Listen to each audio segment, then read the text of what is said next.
Alrighty, next clip. Rich takes us back to MYM Marketing 101, the methodology workbook, but he challenges us with a different kind of product, church.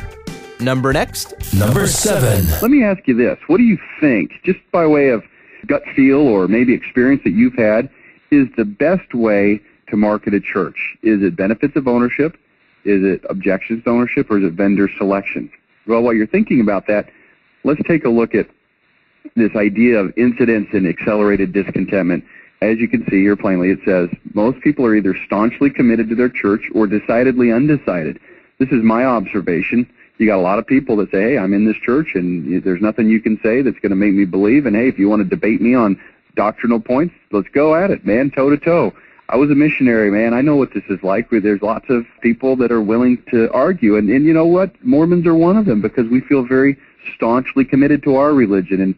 And hopefully you can respect that, and we respect the fact that others are the same way. But from a marketing standpoint, here's what we need to realize, that you've got staunchly committed people, and your message to those people is going to largely fall on deaf ears, especially if you start going in the front door with vendor selection. Hey, here's why our church is better. Hey, your doctrine is wrong. It's just not a good way to approach it from a marketing standpoint, okay? I mean, Jesus himself taught, and this is what I call in marketing the Jesus principle, says, if you read the Sermon on the Mount, he says, when in the way of thine enemy, agree quickly with them. I think he meant to say the worst way to influence somebody is to instantly start butting heads on points of differences. And I think what Jesus is trying to say is, hey, let's find some agreement. And, you know, we've got to think about that in terms of marketing as we get into vendor selection. And hopefully you're starting to see where we're going with this vendor selection discussion. It's not necessarily always the best way to open the door for a discussion. There's a lot of people that are decidedly undecided. We talked about these guys earlier. They're over there on the left-hand side or off spectrum in the educational spectrum, and they're just not going to do anything.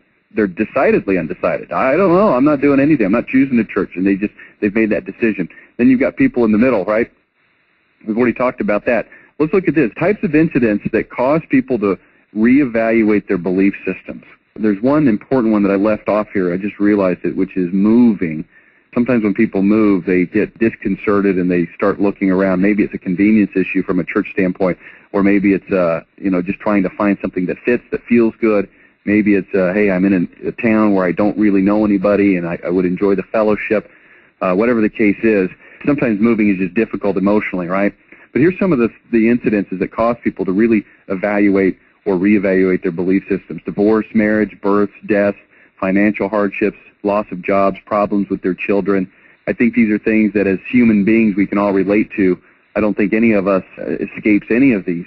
You know, a good example of this, my brother, who's older than me, now about 45 years old, he got into some rough stuff as a teenager that affected him all through his late teens and his early 20s in terms of having some drug issues and just some real problems that caused him and my family some grief.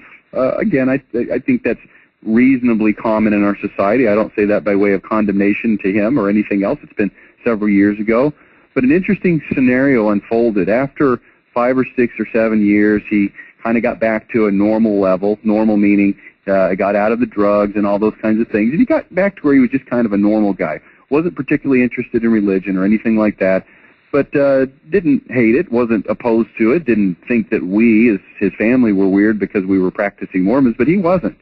And he got married to a gal who was, whatever church and not really practicing, and they were just kind of hanging out and just doing their thing and working and had jobs and all that kind of stuff. And then one day, boy, you know what happened? His wife got pregnant, and sure enough, when that baby was born, he looked down at that little baby and said, wait a second. You know what? There's got to be more going on here than just my job and, watching movies or whatever it is that, people do with their time.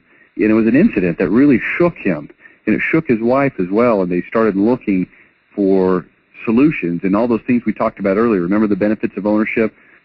The benefits of ownership was things like peace, fulfillment, knowledge, understanding, purpose, meaning in life.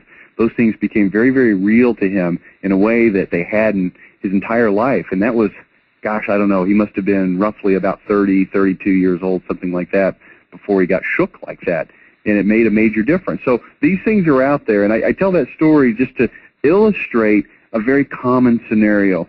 somebody dies and they really start to look for solutions, maybe divorce, whatever. You realize that, golly, maybe I've ruined my marriage. I've done some things that haven't been wonderful, and you start to think, and you come back to God, religion, church, whatever. Okay, so I don't think I'm saying anything right now that's particularly startling to anybody, but these are important things to understand when it comes to marketing, right? Because here's what we want to do. We want to touch people where they're currently at. And here's a little note that I wrote for myself, and I'll give it to you right now, and it says this: people don't want church. That's really not what they want. What they want is they want peace, they want comfort, they want understanding, and if they can find those things in the church, then that's wonderful. And you say, well, that's not true. Some people just want church.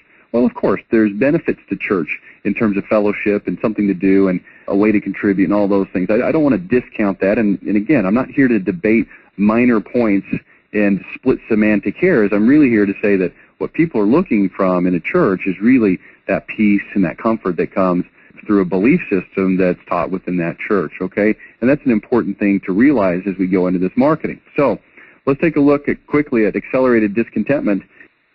Accelerated discontentment. And I just want to show you on here, I'm not going to spend a lot of time going through this because hopefully you're already familiar with this, but these incidences over here are things that happen in people's life that make them become less satisfied with their situation. Again, it could be you find out that your teenage son is smoking pot, and you think, my gosh, what do I got to do here to get things back on track? Maybe you lose your job, and you start to think in terms of, worldliness and pride and what's really important in life. Maybe something happens with your health, and you find out your wife has breast cancer, and it's a jolting situation, and maybe she recovers, but it still jolted you, and there could be a baby born. All these different things that we just talked about, they're going to come up on this discontentment level. These are incidences. Now remember, from a marketing standpoint, it's extremely important to remember that we cannot control when and to what extent these incidences occur in people's lives.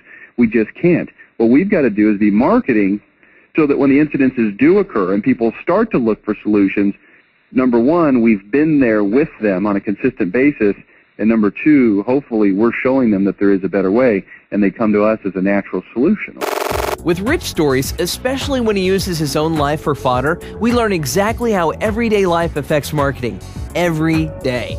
The dazzle and flash of the Madison Avenue glitzy agencies focus on how quickly prospects move about and how quickly their attention is lost, but that's because they're focusing on selling now, right now, by this minute.